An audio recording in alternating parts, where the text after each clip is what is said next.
¿Qué tal, amigos y amigas? Es momento de un nuevo episodio de Mis Amigos y yo, y en esta ocasión estamos de lujo por recibir en esta mesa a una persona que yo ansiaba desde hace tiempo tener aquí en la mesa por ser quien es y lo que representa, que es mi querido amigo el doctor Guillermo Aguirre Esponda. El doctor Aguirre es ingeniero mecánico eléctrico por la Universidad Nacional Autónoma de México, maestro en diseño mecánico también por la UNAM, maestro en tecnología y diseño de la Universidad de Loughborough en Inglaterra y doctor en diseño e ingeniería de la Universidad de Cambridge en Inglaterra. Entre otras posiciones, tanto en el mundo privado como el sector público y la academia, fue profesor de tiempo completo de la Facultad de Ingeniería de la UNAM. Hoy, de hecho, nuevamente está dando clases en la Facultad de Ingeniería. Director de tecnología de Vitro, director general adjunto de tecnología en el Consejo Nacional de Ciencia y Tecnología. Él arrancó todos estos temas del apoyo a empresas que hoy en día pues, alcanzó mucho auge durante las administraciones pasadas, hoy en día no tanto, pero él fundó esto en el CONACYT. Fue líder académico también en el TEC de Monterrey, fundador de Innovalia, su empresa de consultoría en innovación que ahora platicaremos, presidente del capítulo de Ingeniería Mecánica de la Academia Mexicana de Ingeniería, socio fundador de Consejo de Líderes en Innovación y Tecnología, Curio, ¿sí? Y hoy en día presidente de la DIAT, que es la Asociación Mexicana de Directivos de la Investigación Aplicada y el Desarrollo Tecnológico. Además, desde hace casi 18 años, profesor visitante en el MIT, en el Tecnológico de Massachusetts. El doctor Aguirre ha contribuido desde distintas trincheras a la innovación y el desarrollo tecnológico de este país de manera muy importante. Una de sus contribuciones más importantes es el proceso de la doble hélice para el desarrollo de productos extraordinarios. Querido Memo, muy bienvenido a tu espacio. Muchas gracias, Víctor. Es un gran gusto. Gracias por la presentación. La verdad es que te lo aprecio mucho. La verdad aprecio mucho el momento de estar aquí contigo y, como dices, pues hablar como amigos y pues tratar de comunicar una idea que sea inspiradora o que motive al menos a que se engrandezca, se solidifique nuestro sistema de innovación, ciencia y tecnología. Muchas gracias por la invitación. Gracias a ti, Memo. Bueno, tú has estado involucrado con la innovación, el diseño, la ingeniería desde todas las trincheras, ¿no? Como funcionario público, como ejecutivo en grandes empresas, como consultor, como académico en una de las universidades de mayor prestigio en el mundo. Cuéntanos, por favor, cómo llega el tema de la innovación a tu vida, ¿no? ¿Cómo se inicia esa jornada en la cual la academia y en específico tu maestría y tu doctorado en Inglaterra tuvieron mucho que ver? Sí, bueno, híjole. Esta es una historia que tengo que contar muy brevemente, pero digamos que te voy a decir, a mí este contagio, esta idea de que existe la innovación, la posibilidad de transformar a través de un acto como el diseño o la innovación el futuro, la verdad es que me llegó desde muy, muy chavo. Yo no sé por qué, pero hubo dos factores, fíjate. Uno es que, estando muy chico, mi papá me prestó un libro que se llama El libro de de las maravillas o de los prodigios del conocimiento. Y es un libro que cuenta la historia de la televisión, de los ferrocarriles, los transatlánticos, en fin, y te lo describe como historias, no, no para niños, ¿eh? Es un libro así serio, pero muy ilustrado, muy interesante, ¿no? Y este libro tuvo dos efectos en mí. Uno, que fíjate que el libro era de mi papá de cuando él era pues, un poco más joven, ya digamos, ¿no? Cuando estaba soltero. Tenía como 15 años de haberse publicado. Y lo curioso es que casi todas las cosas que traía las ilustraciones, para mí ya eran antigüedades. Imagínate, o sea, ferrocarriles de vapor, transatlánticos, pero los veías, o carcachitas. Yo veía y decía, pues, ninguno de esos coches ya está en circulación, los dirigibles, que nadie, o sea, sí me explico. Entonces, una de las cosas que decía yo, qué interesante que se pueden hacer estas cosas, pero como que me trajo una reflexión en el sentido de decir, oye, si a mí me tocara o si pudiera hacer una de estas, pues me gustaría que no se acabara tan rápido, o que no me la sustituyeran por otra, como veo aquí que ya no siguen las cosas, ¿no? Entonces, ese primer sentimiento. Y el otro fue que me encontré una frase de Henry Ford ahí, que era como muy categórica y decía que los ingenieros pueden hacer por 10 centavos lo que cualquier otra persona va a hacer por $1, ¿no? Y yo decía, oye, pues esto a mí me llama mucho la atención. O sea, la verdad, si yo pudiera aprender a hacer lo que este cuate dice, que es hacer por una fracción lo que los otros les toma tanto, pues a mí me encantaría. Entonces yo me inscribí a ingeniería y estudié ingeniería con la idea de que me iban a enseñar eso, ¿sí? Y la verdad, pues no hubo nada, nada de eso. O sea, no te lo enseñan, ni siquiera te lo mencionan. Yo lo pregunté así en la carrera, oye, pues, ¿a qué hora se van a aprender a hacer? No, pues, Es decir, no existe el concepto, no existía. Pues para mí fue un reto decir, pues a mí me gustaría hacerlo. O sea, si no ahí me lo van a enseñar, pues ¿dónde está el conocimiento? Eh, yo, digamos, practicando como ingeniero, como diseñador, etcétera, pues no encontraba cómo hacer esa realidad que Ford proponía y que sí se demostraba en su vida, porque, por ejemplo, él toma el ensamble o fabricación de un automóvil cuando en lo normal era tardarse 11, 12 horas, lo reduce a 1 hora. Si me explico, entonces, pues el cuate ya lo hizo, o sea, no te cuenta un cuento, te está diciendo que se puede hacer, ahora te toca a ti, pues a lo mejor averiguar cómo.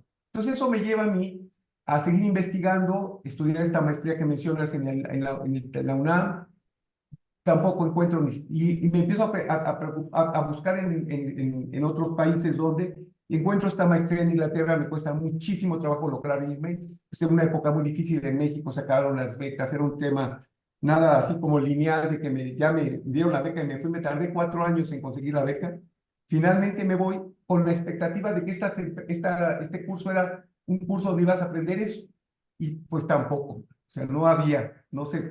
Entonces, yo, digamos, además de este libro de Ford, este libro y la cita de Ford, en mi proceso pues, de diseñar y hacer productos desde la carrera, me había encontrado otro libro había sido escrito por un señor que se llama Gordon Gregg, que sí había hablado de algo de esto en particular, cómo hacerlo. Y entre otras cosas, yo aprendí porque me había enfrentado a problemas de diseño que él me ayudó a resolver con sus principios y sus consejos, etcétera. Y esta persona era profesor en la Universidad de Cambridge. Y entonces lo fui a buscar, él ya estaba retirado y la persona que lo sustituyó me dijo que definitivamente eso que yo estaba buscando no existía y que lo que tendría que hacer era, si quería, era hacer una investigación doctoral, ¿no? Y que a él le interesaría dirigir esa investigación si yo me animaba. Entonces, así estuvo. O sea, yo me metí a la Universidad de Cambridge con una oferta de apoyo por su parte para hacer una investigación que te permitiera hacer eso, ¿no? Y pues me tardé 5 años y al mero final, no te voy a contar esto porque me tomaría otra hora nomás decirte, pero ya al mero final, cuando ya habían ellos, la verdad te voy a decir como en resumen, cuando ya la universidad había renunciado y había dicho, no se va a poder, este cuate se regresa a México sin doctorado, con la angustia y la presión y eso que te da cuando dices, es mi última, o sea, o la hago o me regresan con la cola entre las patas, ¿no? Sí logré encontrar la manera de hacer eso, la manera explícita, ¿sí? Y lo que encontré es que la frase está mal planteada. O sea, lo que existe no es que un ingeniero puede hacer por 10 centavos lo que otros hacen por $1. La verdad, como debería estar planteada, es todos podemos hacer por 10 centavos lo que cuando nos equivocamos terminamos haciendo por $1. Y entonces de lo que se trata es de identificar y eliminar errores que te van a llevar a hacer las cosas por $1. Y eso sí se puede estudiar, sí se puede comunicar, y al final lo terminé llamando un enfoque disruptivo, porque lo que haces es esta disrupción de 10 a 1, ¿sí? Y de lo que se trata es de trabajar con un principio que llamo un principio de acción indirecta, porque no estás trabajando en lograr ese 10 a 1, sino estás trabajando evitando que te cueste 10, ¿sí? Entonces, es una serie de errores que cometes en etapas muy tempranas de la definición de tus proyectos o tus diseños, y que cuando ya te das cuenta, si los cometiste, ya cuando te das cuenta ya no puedes regresar, ya es demasiado tarde, ya plantear regresar a hacer eso es demasiado. Entonces, pues eso me ha llevado, haz de cuenta que eso hace cuenta, termino el doctorado con eso, y la bendición para mí es regresar a México, encontrarme a un gran ingeniero, un amigo que se convirtió en una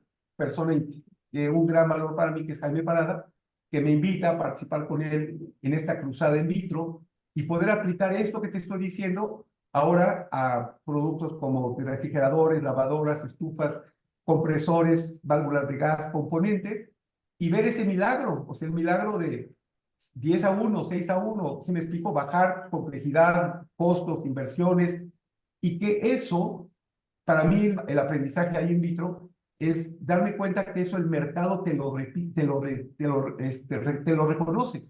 No porque te lo digan o te digan, ay, yo me di cuenta de que lo hiciste así. No, es porque queda manifiesto en el producto una especie de inteligencia o una especie de valor agregado donde la gente puede identificar que o no sobran cosas, está hecho con mucha limpieza, mucha precisión las cosas, y estos productos que te menciono, tienen esta cualidad de dominar sus mercados.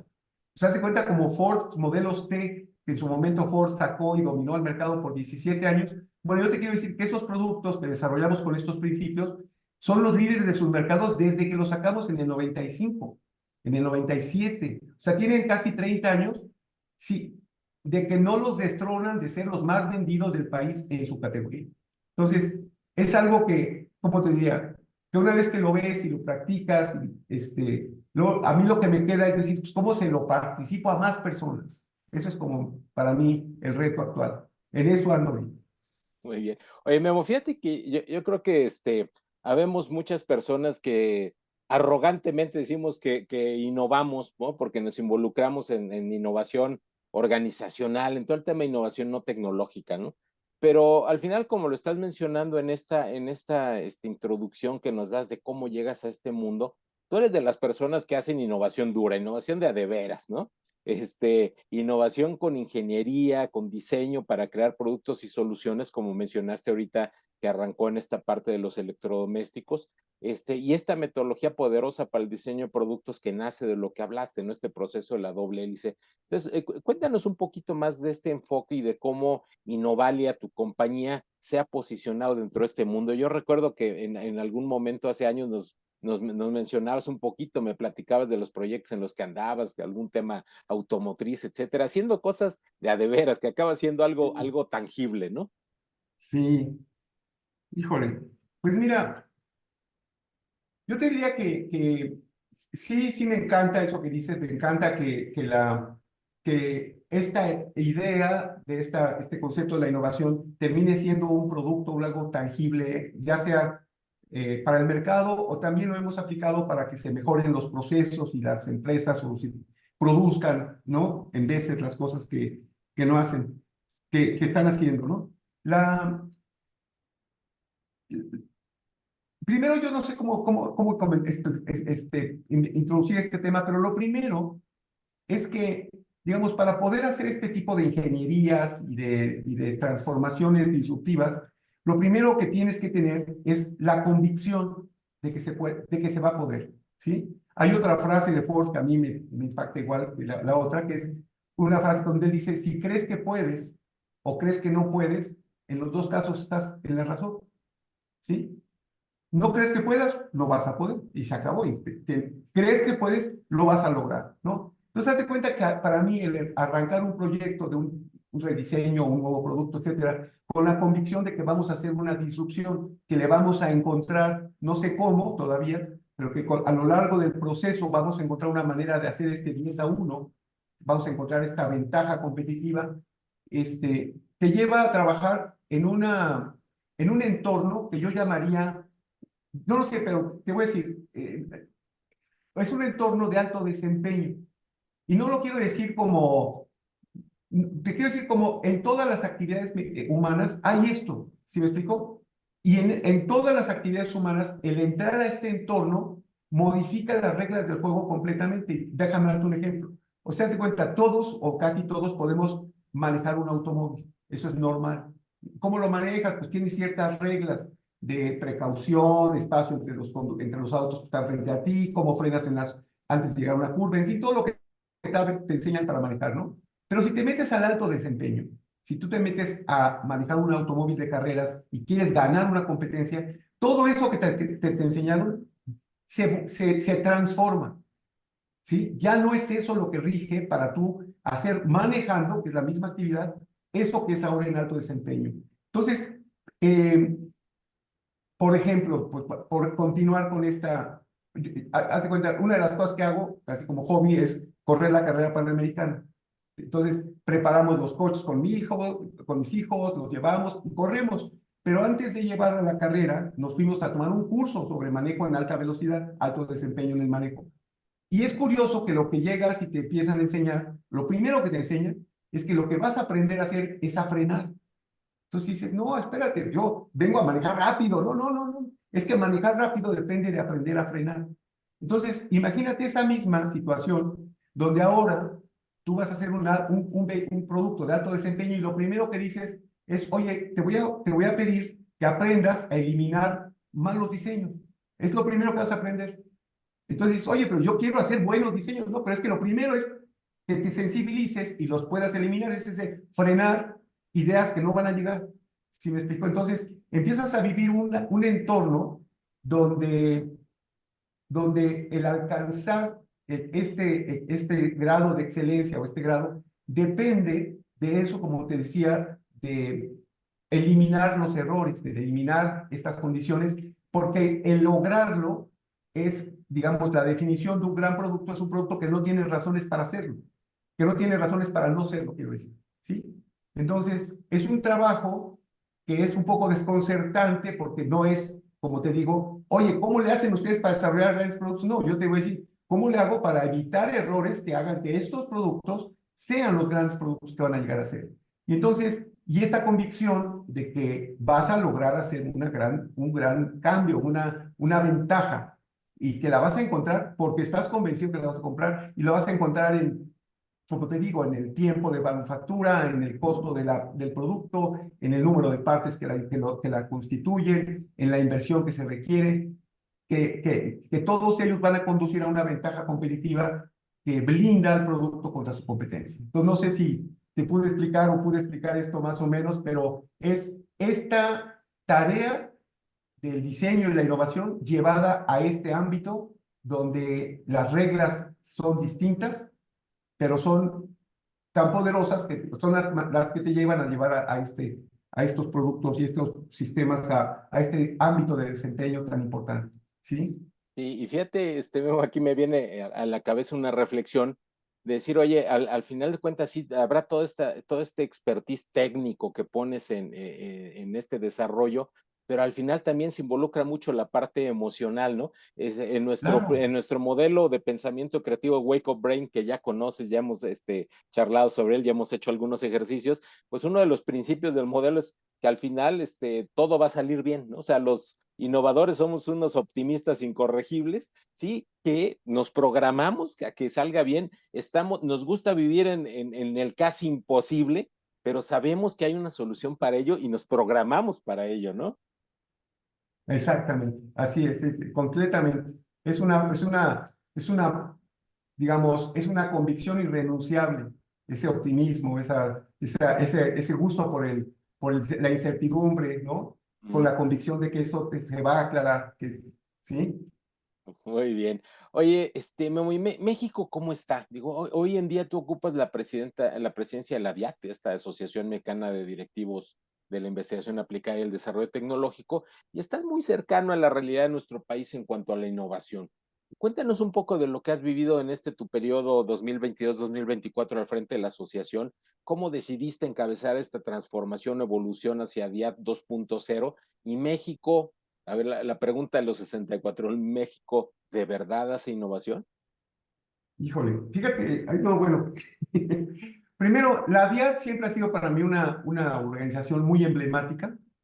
En su momento ha integrado a los líderes más importantes, a quienes empezaron en este país a hacer la transformación, a Guillermo Fernández de la Garza, Jaime Parada, Gerardo Ferrando, gente digamos, empezó a empujar y a transformar Toño Sierra, en fin, los que estaban, digamos, liderando esta transformación. Y para mí, Ricardo Viramontes, de repente se me vienen nombres de gente que tenían esta vocación, este gusto y esta responsabilidad. Entonces, primero, integrarme a ella y ahora tener el privilegio de dirigirla, pues ha sido una gran cosa. Y como dices tú, a través de la DIAD, sí hemos tenido oportunidad de ver a México en muchos ámbitos. Y te voy a decir la primera cosa, yo, digamos, estoy sorprendido de lo que México ha avanzado, ¿sí? en todos los ámbitos. O sea, como que, fíjate lo que ha pasado, como que este abandono federal o gubernamental del tema ha provocado, contrario a lo que uno pensaría, que uno se encontraría desastres y gente que no. Como que la gente, los investigadores, las empresas, los centros de investigación, los centros escolares, lo han tomado ahora por su cuenta. Como que ya pues, no va a haber recursos, no va a haber convocatorias, y nos gusta, pues ahora lo seguimos haciendo por eso, la propia convicción, ¿no? Y entonces ha habido varios fenómenos importantísimos, ¿no? Por ejemplo, digamos que estos, digamos, centros de investigación que antes, pues sí, digamos, se justificaban a partir de las publicaciones o de las participaciones en congresos, es decir, actividades meramente académicas, ahora han incorporado ya primeras manifestaciones muy importantes de que cómo el conocimiento, la ciencia, aporta al mejoramiento de la vida, ¿no? Eh, Me encuentro con biofábricas, ¿no? Científicos en la biología, la biotecnología y otras, genética, etcétera, que están ayudando a generar especies de plantas y principalmente voy a hablar de esto, que ya nacen con resistencia a las enfermedades o a las plantas o a las plagas que los atacan, ¿no? Y eso está saliendo de un centro de investigación puro, ¿sí me explico? Pero ya son investigadores que están haciendo esta transformación en esta manera y que ven en la colaboración, articulación con el sector productivo, a quien le transmiten esas plántulas, pues una cosa muy natural, ¿sí? Y entonces empiezan a surgir, pero es tan nuevo que no hay una palabra para describir a estas personas.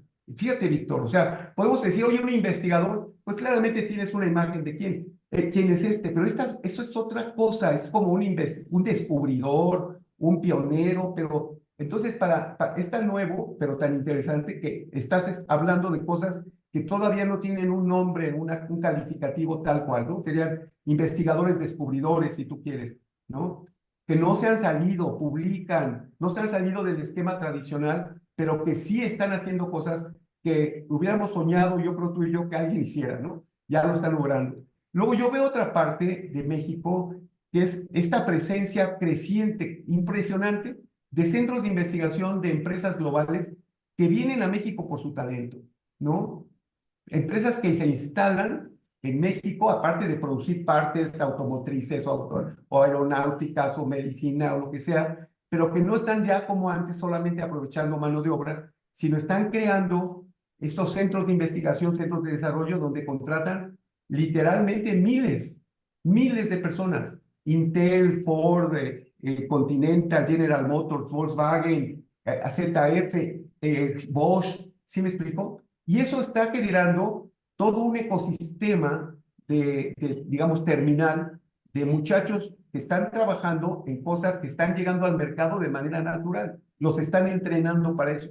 Y yo eso lo veo como un enriquecimiento o fertilización de la inteligencia, digamos, innovativa, de la capacidad y del convencimiento y experiencia que así se hacen las cosas, ¿no? Profesionalmente, a nivel global, en mercados muy competidos. Entonces, yo veo de la parte de la investigación fundamental surgir estos ejemplos, y por el otro lado, que ya no es un sueño que las empresas que se instalan en México hagan y desarrollen tecnología de punta. Y eso, aunque están naciendo, Víctor, no te voy a decir que ya lo tenemos resuelto, pero sí son símbolos de esfuerzos que están muy importantes, están realizados con los propios recursos de quienes lo están haciendo, no dependen ya de una iniciativa gubernamental ni de una dádiva, no, están siendo por el valor mismo de la innovación. Y en medio de todo eso, hay una serie de emprendedores tecnológicos y científicos muy bravos, muy impresionantes, de jóvenes que están tomando el conocimiento y están haciendo estos prodigios, ¿no? Que están haciendo, poniendo a México en donde deben de estar. Y para mí lo más importante de ellos es que son ejemplos que pueden seguir otros muchachos. Son nuestros Steve Jobs mexicanos, ¿no? Un Irving Rivera, un Alejandro Rodríguez, un Ociel Vizcarra, que te menciono 3 o 4 nombres de muchachos que ya tienen empresas que empezaron de una plática, de una idea, que ya tienen valuadas en más de 1.000 millones de pesos en 4 años, ¿sí? Haciendo investigación seria, desarrollo tecnológico de productos, haciendo cosas. Algunos de ellos ya están con presencia en 4 continentes. O sea, México haciendo diferencia a través de sus emprendedores. Entonces, eso ya, pues, obvio que estás hablando con un optimista y créeme, yo lo que veo es, hay mucho que hacer, pero también hay cosas que nos alientan a pensar que México va a surgir como una potencia muy importante en el ámbito de la innovación, el desarrollo tecnológico y el emprendimiento, ¿sí? Eso para mí sería lo que te puedo decir, que yo veo todo el tiempo desde allá. Fíjate que aquí en su momento pues nos quejamos mucho, ¿no? De que todos los apoyos habían desaparecido y demás, pero creo que todo lo que se construyó en las décadas, en el par de décadas anteriores, que es lo más inmediato, nos llevó a ese punto de no retorno, ¿no? Donde las empresas pues ya vieron las bondades de generar conocimiento, de generar innovación, de generar tecnología, de generar soluciones, ¿no? Para problemas.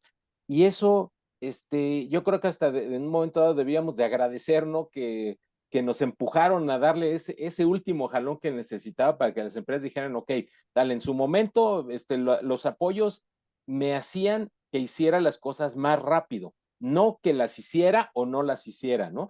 Tenía yo que generar innovación y los apoyos me ayudaban a hacer las cosas más rápido. Hoy en día, ya sin los apoyos, tengo que encontrar el modo de cómo hacerlo, porque además en este ambiente tan turbulento, tan cambiante, tenemos que ser mucho más rápidos, mucho más ágiles en cómo llegar. Entonces, yo creo que contrario a decir, oye, nos perjudicó, sí, a una gran base de empresas le perjudicó no tener estos apoyos, pero por otro lado, a aquellas que pueden estar volviéndose ese representativo nacional, las empujó a que aceleraran esos caminos, ¿no?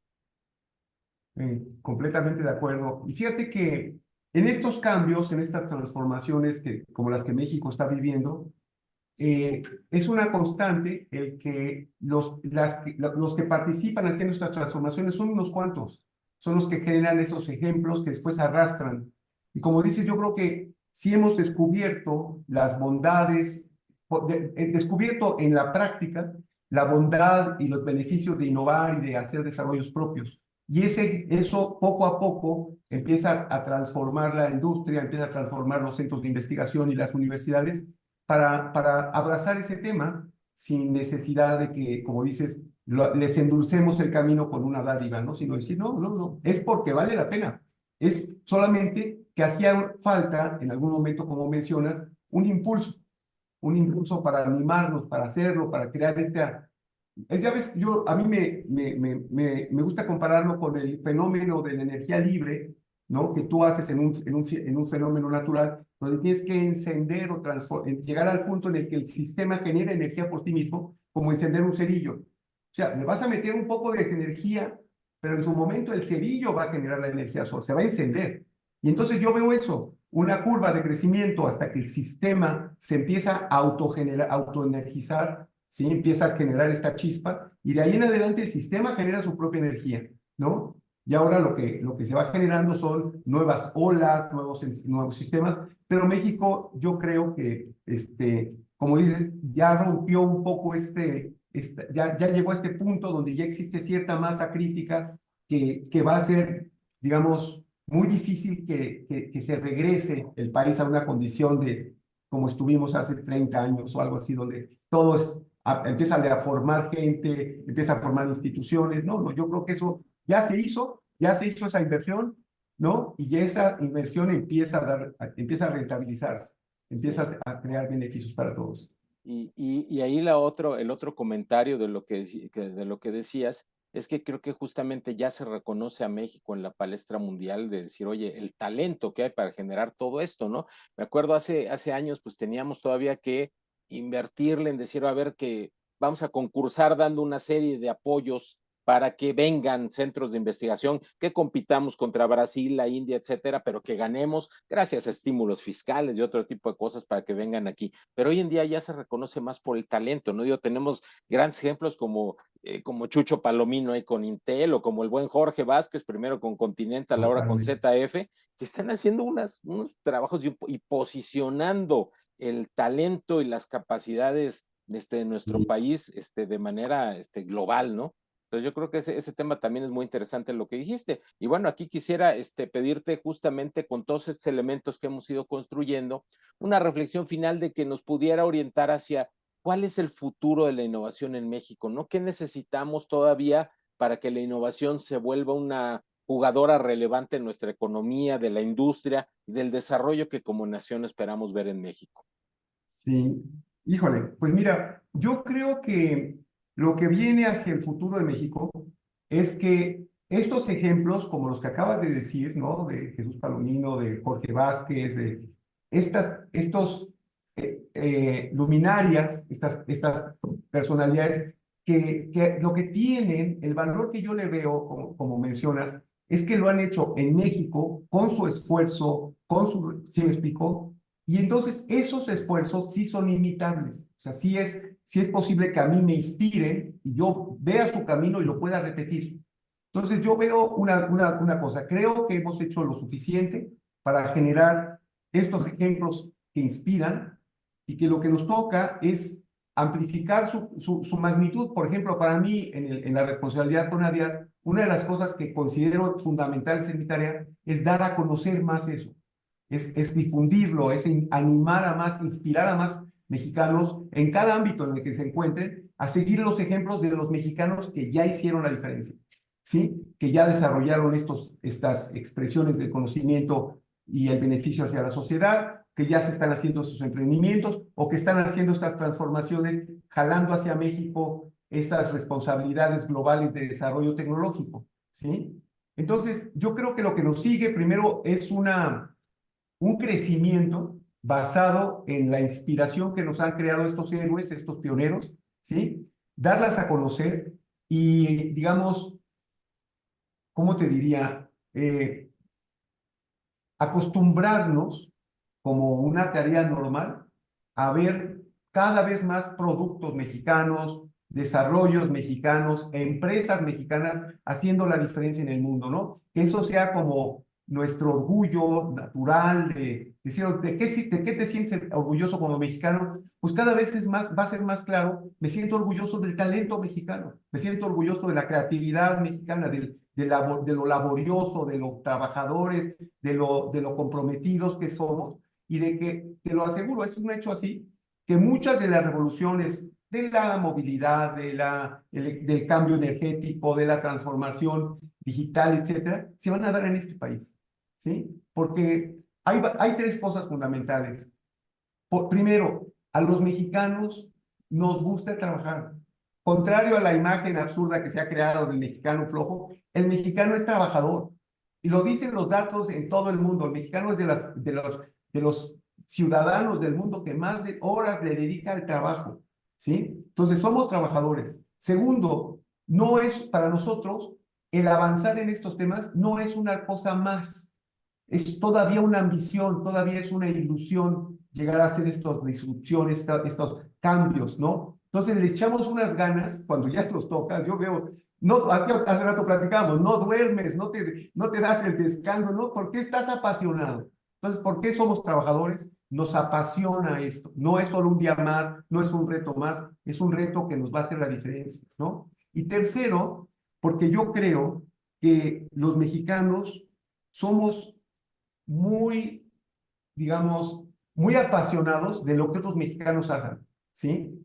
O sea, yo, en todos los campos donde un mexicano destacado, los que siguen, como ¿cómo te diría? Lo tomamos como de ley, Camilo, ¿sí? Si gana el ratón Macías el campeonato mundial peso mosca, de allí para adelante los pesos mosca del mundo son mexicanos por obligación. 87% de los campeones mundiales después del ratón Macías, mexicanos.